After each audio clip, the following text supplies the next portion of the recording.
Paris espresso today. Back here with the Beetle, we have the car sitting on the chassis right now.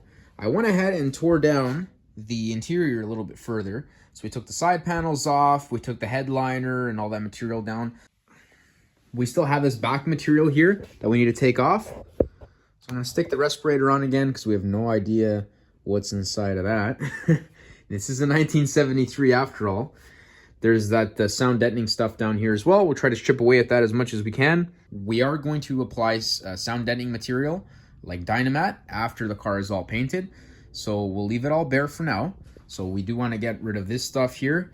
And then I have these pipes I ended up buying. So I went to a metal supply place. We cut some pipes to the proper sizes that we needed. So the first bar is going to go very close to the heater channel rocker assembly. Probably about 6 inches up, if that, maybe within like that range. And somewhere here, across to somewhere here, we'll weld these in. And then on that side as well, we're gonna have a bar coming from that corner to this corner, bar to bar. Same thing over here. And there's gonna be a 5th bar going from this bar, welding to that right there in between where these seatbelt buckles go. So that way the whole chassis will remain solid. And when we lift it up in the air, we'll be using that as a lift point going forward. And we'll be able to cut the rockers and the heater channels, the whole assembly out. And we'll be able to weld in the new ones that are sitting right here. Yeah, so we've got the bars on the side here for the doors. They're just wedged in here. We're still gonna have to grind away the paint so we can weld these in. But we did take some measurements for the side bars here. We got 50 1/4 for the rear one and 45 1/8 for that one. So I'm just gonna write it down on the bars themselves. And then we'll go ahead and cut these in.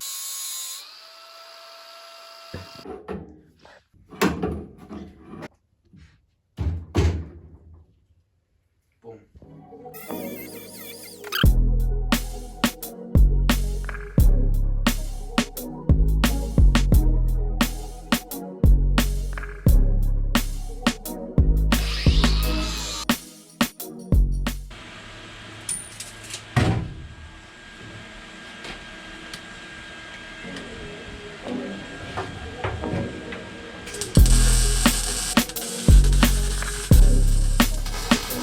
Got the welds done.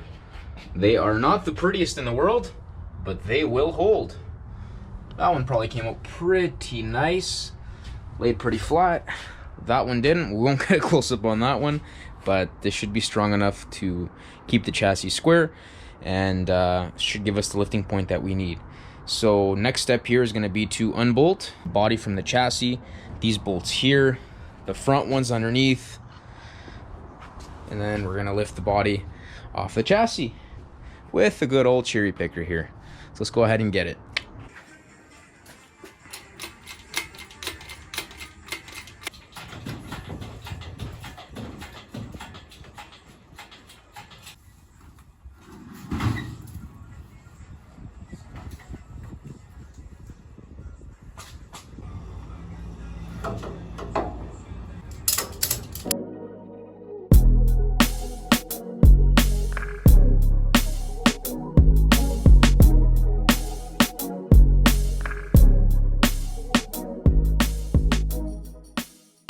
We're space limited here. We're doing what we can, right?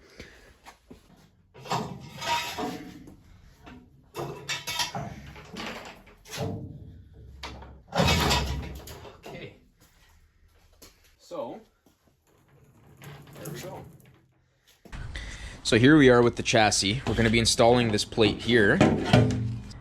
Installing this plate gives us access to the tunnel on the opposite side of where the pedal cluster installs. So if we need to do anything inside here, we'll have access to it after installing this. So we're gonna go ahead and unscrew this, we'll mark it, and we'll go ahead and cut the window out and weld this thing in.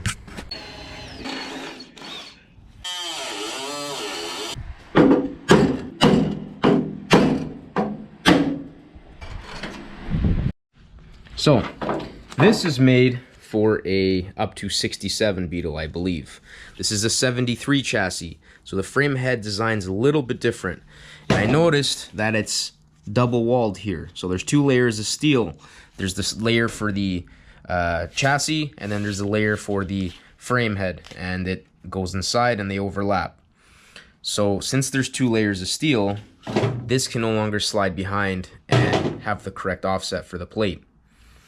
So what we're gonna have to do is, I'm gonna be welding it to the outside here, just like that.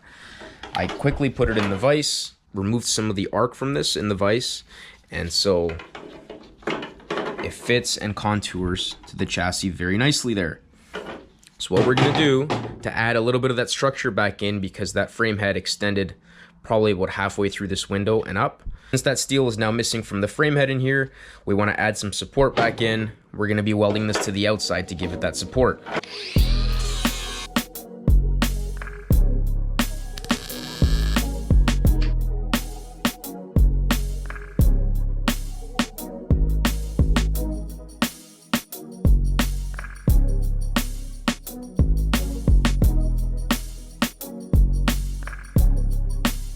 Plate, we just coated it with some of that zinc primer, as well as inside here and then around.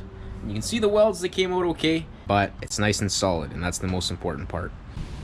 So here's the plate here, here's the screws, and that's the finished product there. You can see it's fairly flush fit, looks nice, beautiful. And in the next video, we're going to be sliding this outside using the 3-part process for the Rust Seal product line. Supposedly this one is better than POR 15, so I went with it instead. We're going to do a full review, 3-part process of how this product gets applied and what the finish looks like. Thanks for watching. Comment, like, subscribe, do all that good stuff, and we'll see you in the next one. Cheers.